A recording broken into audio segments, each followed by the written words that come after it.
Selena. And together we make you plus happy. This week we're doing something a little bit different and challenging ourselves to define success and happiness on our own terms with a dose of laughter. We ask that you just take 1 second and like, subscribe, share, and you can follow us on Instagram at YouPlusHappy. So we had a few listeners ask us about ourselves. When we say a few, it's a few. They were asking to know more about the host. So we listened to our listeners and we're delivering. So this week we're just going to, Iman and I are going to talk. We're good friends, so it should be fun. It should be good. So here we go. Okay. Hi, Iman. Hey, Selena. How are you? Good. How are you? Good. You ready to jump in and get a little personal this week? Oh, yeah. So what has embarrassed you the most? Or what's been your most embarrassing moment? This podcast? Just kidding. Share. I don't know. That's a good question because I feel like I've embarrassed myself so many times. Not one sticks out in my mind. One time I was at the club. I was in my early 20s, and I was drinking a little bit, and I was in like college age, and there were a group of guys dancing, and this song came on. I really like it was like a hip hop song from the 90s, and I thought that I could just join their circle, like. So yeah, I started dancing in their circle, and everybody stopped, like on a movie, like skirt. And they were like, I'm like, girl, you don't get out of our circle. I caught the vibe, and I just did the little Homer Simpson into the bush. Okay. Well, at least you caught it, and you didn't just stay. I mean, I stayed for at least like 5 to 10 seconds, which is kind of long. So yeah, that sticks out of my mind. That was a long time ago. So okay. I just learned not to intrude. Try not to intrude on people's circles. It's a good lesson learned for sure. What about you? So I don't watch sports. I don't really know basketball, football players. Like I know the big names, but not like if you're not a big name, I don't know who you are.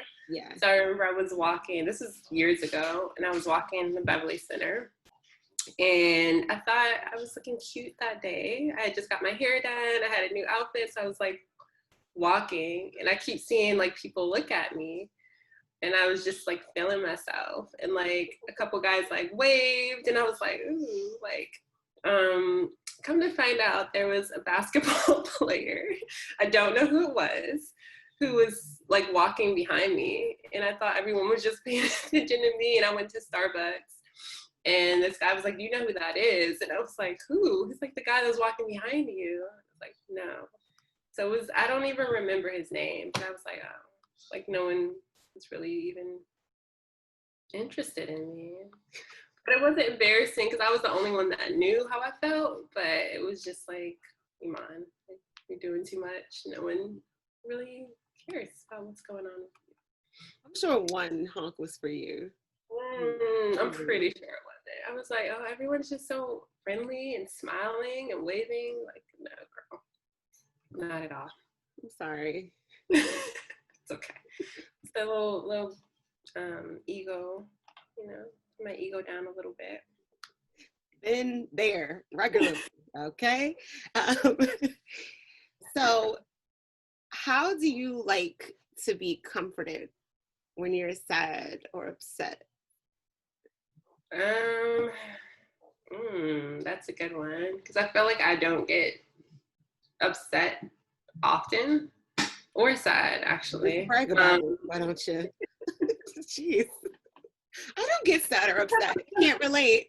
No, because I'm such and it's a good and a bad thing, but I feel like I'm so like my logic mind, so I'll talk myself out of certain emotions sometimes, which isn't necessarily a good thing. Where it's just like, Iman, like, and I'll convince myself that I don't feel a certain way. Okay. But when I am sad or upset, I like to just be listened to. Like, not necessarily someone giving me advice or telling me what to do, but just listen and hear me out. So I can get it like off my chest. So you can like basically just kind of vent and just, you don't need me. Yeah, Okay. just, I'm not like a hugger. Like, you know, some people when they're sad, they're like, I want to hug. Like, I feel like I sense that about you. I don't know if I've ever hugged you. But the weird thing is I can be very affectionate in like opposite sex relationships, but I don't know. Not so much with like my girlfriends. That's different. Okay. Yeah. Okay. What about you when you're sad or upset? So I do have emotions. I do too. I just convince myself that they're not real. I've gotten better though with like, I used to, when I was younger, like I would fall into it and be like, this is how I feel, this is it, and like not even try to like separate myself from it. So now I do that so I can get out of it quicker, but it still be happening. I just try to, well, I ask myself why, like, is this real? Are these real emotions? Like, and sometimes that's enough. Like, Selena, that's not even real. Like, girl, you're about to waste all this time worried about something that it's not a thing. But then if I can't talk myself out of it, there's a few tactics. One, a walk and take pictures of like the sky. And if you look at my Instagram page, you will see that that's very true. Or Beyonce, she helps. Music is very helpful. I'm not gonna lie. Yeah. My girl is Lizzo. You know, I love my Lizzo. Can't relate. And then poetry, a journal. And then I'll probably call someone and be like, I can't shake this. And usually by the time, and I need the conversation, like the back and forth. So I do want to vent for sure. But usually by the time I've reached out to someone, I've done all the venting in my head, I've written it. So now I need some external perception, like some outside lenses on this situation. And usually after I talk to somebody who's not as upset or they can kind of detach from it, they'll bring me down on it or make me see it in a different light. So yeah, I think the same thing, like feeling heard, but also somebody giving me advice or can relate. And I like hugs. I want somebody to hold me and rub me on my back and tell me it'll be okay. That's real. No, sound familiar? A little bit. So I have a lot of things I use. It's interesting that the last thing you do is reach out, and I feel like that's the first thing I do, and then I might like read and journal and like deal with it on my own. But the first thing is like I just need to get this off my chest and talk, and then after that I might like reflect on someone. So I have a lot of feelings and emotions. It's too much. Like if I went to somebody every time, they were like, Lena, you just called me 3 days ago about something else. Now I can't listen to all this. So that's not a realistic option for me because see, I don't get there that often. So when I do, I'm like, all right, I gotta like let this out. Yeah. Who do you look up to the most, and what qualities do you like about that person? Me, it's okay. Fine, it's you. I didn't want to say no. There's someone, I don't want to say who like their name. This is the first person that comes to mind. But what I like about this person is I've been around them and I know how hard they work and like how they say they have a dream, but they wake up every day and really go after it, like almost like an obsession, but in a healthy way, if that makes sense. And I just admire that work ethic and that I know some of the things that have happened to them that somebody else would have been like, all right, forget it. I put all this effort into this situation and then it didn't come to fruition. So screw it. Like, and the stuff that's happened to them, I probably would have been like, wow. I have like a lot of perseverance, but I don't know if I have as much as this person. And just watching the work ethic, and then just like not genuinely not caring what people think about them. Like, not just saying that person's never said that to me. Like, I don't care what anybody thinks about me. They never said that, but you can tell, like, they just walk to the beat of their own drum. Yeah, so I always think about that person. If I ever am not going hard as I need to, or that I think I should, I reflect on that person. I'm like, well, I know such and such ain't chilling right now. I know such and such is, or if I feel like I have a setback, I'm like, this person wouldn't let that stop them. Mm-hmm. So that's why. How about you? I feel like I'm gonna do more of the, I don't know, obvious thing, but I think like my dad would be the one person that I look up to the most. I knew you were gonna say your dad. I knew it. No, I know.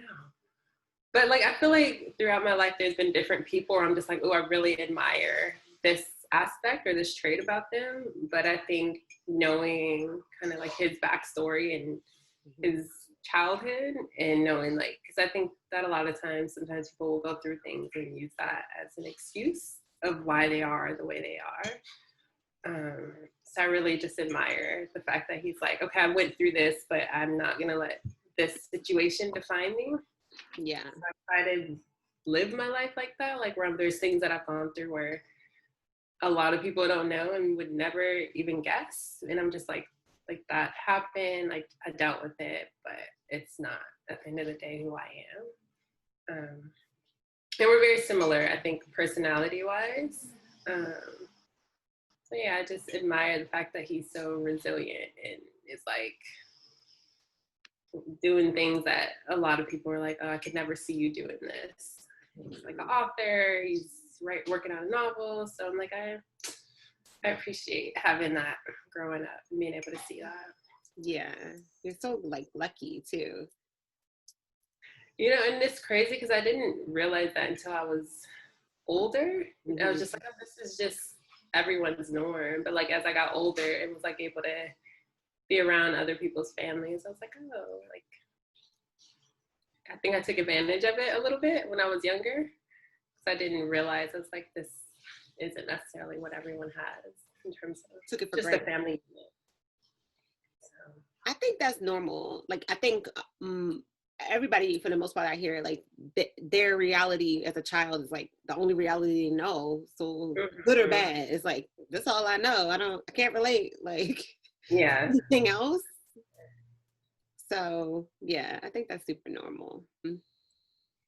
When have you felt the most proud of yourself? The most proud? I think honestly it's recent. Just being accepted to this program. Like it's been on my vision board, not necessarily to live in Australia, but to live abroad for at least a year. Mm-hmm. And I just hit my year mark last week. So it was just nice to see. And that was one of those things where I was like, okay, it's there, but I don't know if I completely believed that it was going to happen. Mm-hmm. So being able to feel like I checked that off on my list. And granted, it wasn't the best time to come, given all the everything that's happened. But I was driving the other day, and I'm just like, I've been in Australia for a year. So reaching goals, I think, has been the biggest thing that's made me happy or proud lately. Yeah. Yeah. What about you? I'm glad to hear that. I knew you wanted to move from LA for a long time. Mm-hmm. Not that it was bad. It was just like you wanted something different. Yeah. 100%. Yeah.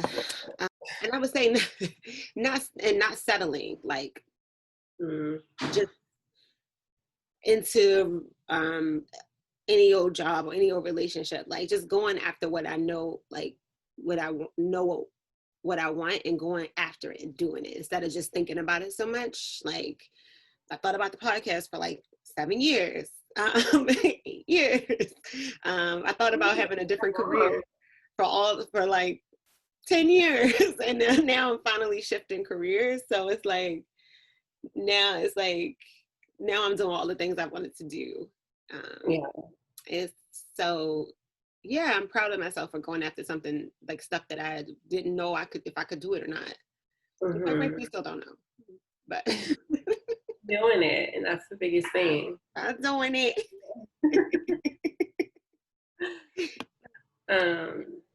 What is something that you do when no one else is around? Well, if I do it when no one else is around, it's private.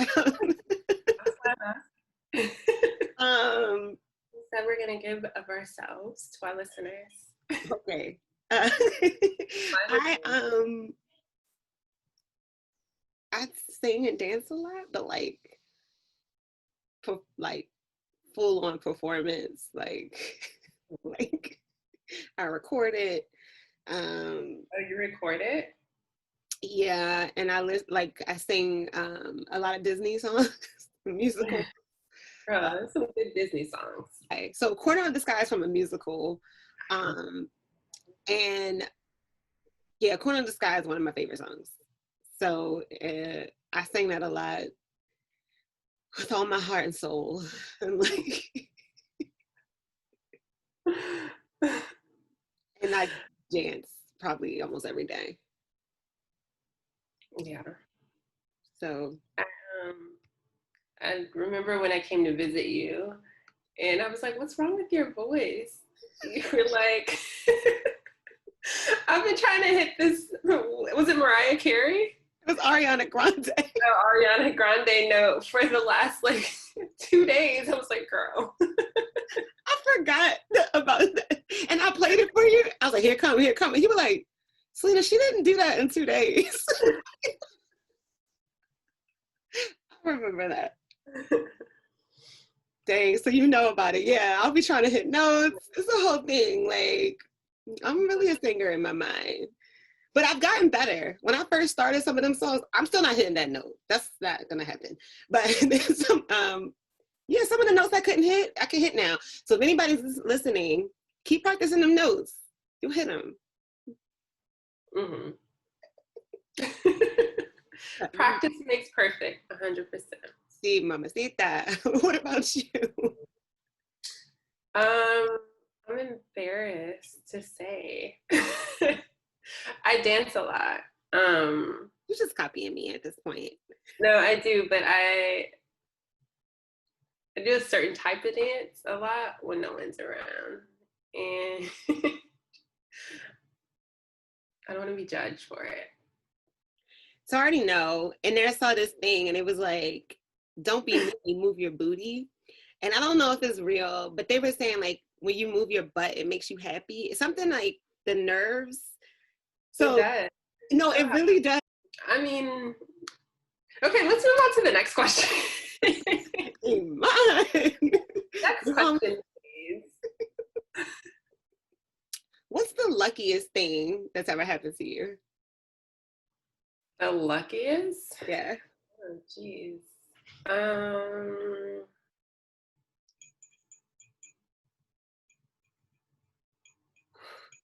don't know.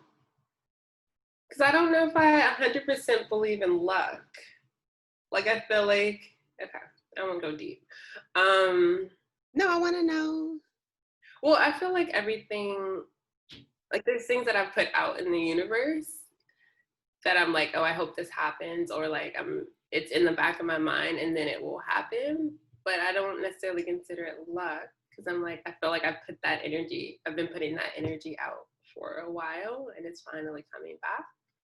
Well, like, this is something different, and this isn't the luckiest thing that happened to me, but I think it's more like, I get what you're saying, but I think it's more like, so I went to Rite Aid one day, like I was just picking up something I had to pick up, and my receipt came out, and I had $50 cash thing on it. Yeah. So I feel like that was luck. I know some people don't believe in luck. I'm not trying to make anybody believe in it, but I didn't do anything like I was not well off, like I was well off, but like financially I was fine. And I hadn't been thinking about money. Like it wasn't, so I know I would believe like, oh, if I really needed money, maybe I did have a part in that mentally, but I was just whistling, minding my business. I work on that. And, trying to whistle. And I got that $50. Like I ain't do nothing. So I feel like that was like, yeah. I don't know. I don't feel like that much happens to me. That's like, is that a bad sign? No, but you also don't get sad or upset. So that's a real like. I didn't say don't get sad or upset. It's just not that often. That's. I wonder, is that normal for average person? Like they don't get upset that often? Comment below. I don't know. I think it's personality and just I get up. Like I feel like a lot of things don't bother me. Where I'm just like, okay, like it's not a big deal. So I can let things go. Like I might get upset for a minute and then I'm like, all right, I'm over it. And then I just move on. I get upset about what is that word called? Like not introspection, but like the future. Like I'll be like, my life, I don't know what's gonna happen. But are you upset or like just like worried about it? Worried. But sometimes upset, like I should have got a lot further in my life. I'm 60 years old and I haven't done this and that. Like so, and then I have to reel it in, like, and then be like, Selena, you did make, oh, this is important though. I'll say, not just like, oh, everything's okay, what can you do now? But I also say, oh, you did make mistakes that got you where you are. And some the choices, all the choices you made got you here. So you can't do nothing about the past choices. That's done, honey child. But what can you do? What can you do different moving forward so you don't repeat that? And that was something like when I would like 5 years ago say, I would just be kind of regretful of the past and then still do the same stuff. Which just makes no sense. So it's like you can't sweep stuff under the rug. Like it's the past, yeah, but learn from it, like legit. Yeah, sure. And ask yourself, wait, because I think a lot of times we're almost too easy on ourselves. Like we like these self-help books and all these positive quotes, they're fantastic, but don't let them let you off the hook so easily. Like there's like, and I feel like they're a little. Sometimes they can be what I'm learning now, I feel like sometimes those books can be a little irresponsible if the person doesn't have that, I don't know what word I'm looking for, but like that know-how to be like, yeah, it's great to think positive, but like, what's a real thing I can do to like make my situation different? Yeah, like the actions behind the thoughts. Yeah. And like, and then holding yourself accountable, being responsible. I feel like that's so important and it's glossed over. It's just this, like, it's all about the future and what you can do, and you can do anything you put your mind to. Yeah, but also, what was your mind doing before you read this? Because like, yeah, like the practical steps. Yeah. So like and I've talked about him before, but one of my favorites that I listen to, I think I listen to him daily, to be honest, like in the morning, but Les Brown. And that's one thing I like is he always owns up to like his mistakes and things that he's done in the past. But he has this saying, it's really simple, but I don't know why it like resonates with me so much. He's like, don't sweat the small stuff because it's all small stuff. And when you think about, like for me, the biggest thing that could happen is I am no longer here on this earth. So he's like, if you had 2 days to live, like what would you be focusing on? And I think like in the back of my head, I'm always thinking about that. So when things do happen that stress me out, I'm just like, this is so small compared to like the bigger picture where it's like, I have my health, I have my family, I have my friends. The fact that, I don't know, like I'm behind on this bill, it's like, okay, it's not the end of the world. And I think that has helped me. And I've been listening to him, like it wasn't like that from the beginning, but I've been listening to him for years. And I think part of that perspective where I'm just like, okay, But then it gets me in trouble because sometimes people are like, oh, well, you don't care about anything. And it's like, I do. I'm not like, it's just not that big of a deal. Yeah, I took so one of the things I had to do for a company I was working for, I had to take the strength finders test. Mm-hmm. And one of my strengths was positivity. However, everything, so they send you that long report and Mm-hmm. it's Gallup, and they tell you the con of your your not positive of your strengths, like, Yeah. and what you need to be, your blind spot could be. And on the positive thing, it said, or was it encouraging, something like that. But it said at the end, like, sometimes you won't let people just vent or talk, not me, but just saying like that's something that could happen. But I was like, this is me. And it was like, you won't let people just vent or talk, you'll just go straight to, well, the positive side of, oh, what can we do about this, or the solution part of it. And it's like, you Mm-hmm. didn't even let that person get out what they needed to get out. You just jump into, well, what can we do now? And like, I'm just using that language because I do that. Somebody will come to me mad about something, I'm like, yeah, but like, what can we do, instead of like letting them vent. um I'm not, I'm like, damn, I do need to pay attention to that.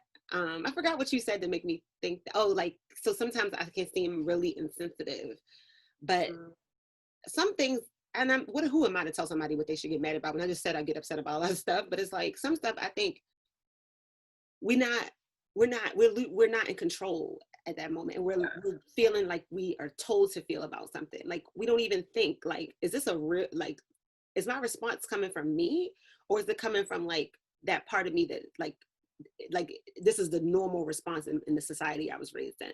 And I really think that, like, I was looking at something and I forgot what culture it is, but like, they don't look at death as a sad thing. I'm not Mm-hmm. telling anybody not to be sad about death, I'm not Yeah. saying that. But like, we were taught that you're supposed to be sad about it, and that culture is not, I wish I could remember which one, it's not this country. But yeah, I know what you're talking about. It's And like a then, and then celebration when of. I saw that years ago, like probably 10 years ago, I was like, what? Some people are not sad about death. And then I was like, damn, I never even took a step back to ever look at, or am I conditioned to think these things, like my response to certain things. And once I grasped that concept, like, I choose how I respond to things, I got very callous, but not in a way that I was trying to be callous. Just like, when I think about this for real, it doesn't make me feel the way y'all told me it should make me feel. Yeah, it's weird because I feel like the bigger issue, like that's why I don't watch the news, Yeah, do affect me and like will stick with me. But then it's like the small upsets in the day to day where I'm just like, okay, like it's fine. yeah, But like the bigger issues, which doesn't make sense because I'm like, I can't really do anything about them. But I think it's a big picture of like, this is the world we live in. And I've always been very big picture. So like the day to day, I'm like, all right, it'll be better tomorrow. Whereas, yeah. that's so weird. Yeah, the big stuff doesn't. I'd be like, Mm, first of all, yeah. there's nothing I can do. So I'm not going to, that's my main thing. If it's something I could do something, if I feel like I could do something about it, even if it's something small, then I'll think about it, or it might consume me a little bit. But it's something way outside of my hands, I got other things to think about. And it's not to be mean, but it's just like, if you give yourself to everything, you're going to Yeah. exhaust yourself. You have to be, but it's important to like choose what's going to matter to you. Because if everything matters, you're going to always be frustrated about something or upset about something. You can't Mm-hmm. fix the world. You can't fix every problem. Like, you can't fix every problem in your own life. Like, it's never going to be perfect. So I think it's like, just decide what you're going to be sad about, girl. Because And it's protecting your energy. I feel like that's something I've gotten really good at. Is where I will like force myself to unplug from everything, from TV. Well, I don't really watch, but like the phone, computer, electronics, and just I'm like, this is just for me. It's my time to write, to read, to like go on a walk, to do whatever. I feel like that makes such a big difference. yeah. Yeah. And there was this I can't remember what podcast that I was listening to, and it's gotten me in the habit. So like my phone is always on silent. Like I don't have the Me notifications. too. But they were talking about how like when you constantly are being notified when someone wants your attention, like they're controlling your day, your life or your day, as opposed to you being like, I'm gonna check my emails at this time. Like you're in more control. And it takes I forgot, it takes time. Like if you're focused on something and then you get interrupted, it takes time to get back into that routine.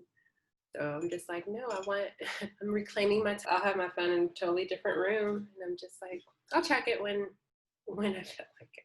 Yeah. And not to be mean, but I think like for me, I need that. Otherwise you're constantly on someone else's watch. Yeah. Where do you hope to be 5 years from now? What is that? 2026? Mm-hmm. So, okay. Still doing the podcast and the other careers or projects I'm working on. I hope I want to still be doing those. That's it. Everything's just work related, but yeah, I hope to be on, there's another thing.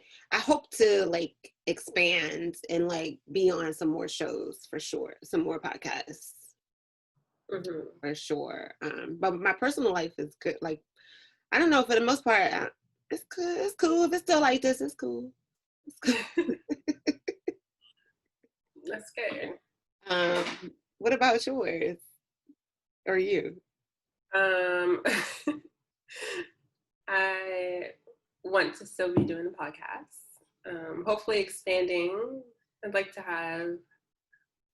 for it to be more of a You Plus Happy business / brand. So expanding beyond the podcast, 100%.